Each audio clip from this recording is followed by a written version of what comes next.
Hi everyone, it's Roquan and watching another movie of the week, and the movie of this week was Eternal Sunshine of the Spotless Mind from 2004, so if you haven't watched it, watch it now. If you're new to the movie of the week, as we talk about a movie here, you guys comment below your thoughts. In 2025, we're doing different type of romance movies, so that's how we did this movie. So I watch this movie a lot of times, and I kind of pair this movie with 500 Days of Summer because it's kind of like a romantic drama that kind of shows the reality of relationships and that it's not all happy lovey-dovey, and I feel like they're both movies I've seen multiple times. With 500 Days of Summer, I felt like I'm still into it, like it feels still so amazing to watch it and all this stuff, and I just didn't feel that way this time watching it for Eternal Sunshine, and I'm not exactly sure why, but maybe it's something where over time the more you watch it, like it just doesn't have that same effect. And I still can recognize it's a great movie, had a lot of greatness. I don't know, like it was nominated and I think it won an Oscar for the screenplay. So it is a great movie, but I wonder if it's something the more you watch it, you don't like it that much, or if you are like me who's like, you know, trying to analyze that maybe it doesn't fit right. I don't know exactly what it is. I'm sure I'm gonna still watch it in the future, but so, I mean, the concept's crazy and I was kind of figuring out like what came first, and I feel like probably the writer had the idea of like, what if you could erase someone from your brain and you erase someone you love, but then you still find each other, and I feel like that was where the idea is.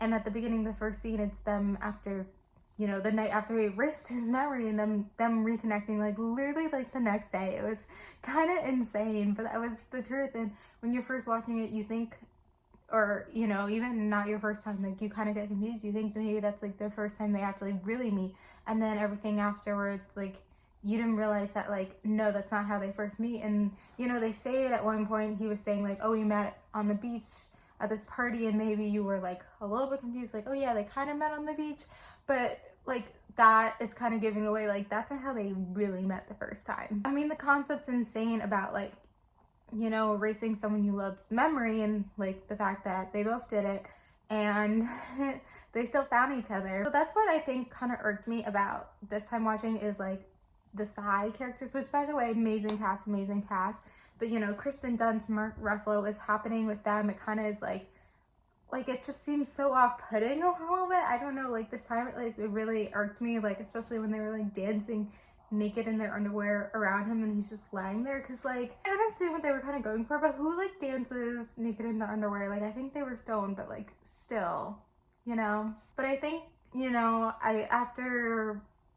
because I kind of forgot what happened with that storyline as well, but I guess it's kind of another way of showing like you always end up like with the same person, like even if you forget everything or try to forget everything, like you still like have them in your mind. I think it kind of shows the reality of like these people love each other so much. Like, you know, Jim Carrey's character was seeing someone else when he met her, but like he like still like fell for her and they had this love, but that like sometimes it doesn't always work out, but they still found each other again, which is like, I think the message of it is like, as much as you can like try not to be with someone, like you will always find each other. Like I don't know, but that's the thing, is like then I think like the directing and the writing is amazing, because like as his scenes, or as it's kind of slipping away, like it's just kind of beautiful like how the scenes go about, and it just runs so smoothly, and like the different cinematic elements to it. Like I'm kind of surprised it wasn't even nominated for something with cinematography, because like that was amazing.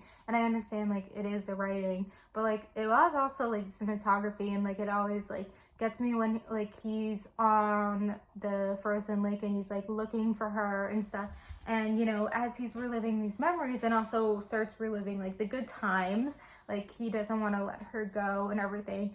And it's also like sometimes I think it's also a message about like, as much as you want to erase like all the memories and erase someone, like it's still good to have those memories and everything. What was his family supposed to do? Like not bring up Clementine ever? That's a name I remember because they keep talking about it. Clementine. I think his name is Jill, because they keep saying the names. Yeah. Even the neighbor was like recognized Clementine right away, and he's like, "Hi, Clementine." Like, but yeah, I feel like looking at how they started fighting, it's kind of like. But then it's also like, how did they fall for each other? Like I don't know, but I don't know. It kind of just shows the reality of love, and I kind of am drawn more to things like that. Obviously, I'm still drawn to rom-coms, but you know, love is not easy. Love is hard, and like you know, sometimes rom-coms or Disney movies or whatever, like, puts this fantasy of what love is supposed to be. And I like these movies because they kind of show the reality, and a lot of us are living more in the reality, sadly, and so I'm more drawn to this. So I feel like it is most comparable with 500 Days of Summer that we've done this far. Maybe some other films we're gonna do in future this year, but I can't remember exactly. But I think it's important to talk about romantic drama here, and obviously, like, it had some similar messages of like the reality of like love is being hard as 500 Days of Summer, but it also had some other things. And I don't know, right now I kind of like 500 Days of Summer just because I didn't enjoy myself watching this movie this time, even though like I feel like in the past, like I feel like I maybe like this movie better, but I think it's still an amazing movie. And if this is your first time watching it, I'm sorry I'm like shitting a little bit on it, but like it's such a good movie that I'm hopeful that you like it and you thought it was incredible, because I thought it was incredible before too, and many times as I watched it, but I think maybe I just watched it so many times, or maybe just because I'm analyzing it, I'm not exactly sure. But I'm not gonna go on for too much longer. So the movie we're doing for next week is Ghosts of Girlfriends Past from 2009. So comment below your thoughts on Internal Sunshine below. People call Internal Sunshine as a nickname or shortcut or whatever you want to call it, and then watch Ghosts of Girlfriends Past for next week. Thank you guys for watching. Like, comment, subscribe, and bye.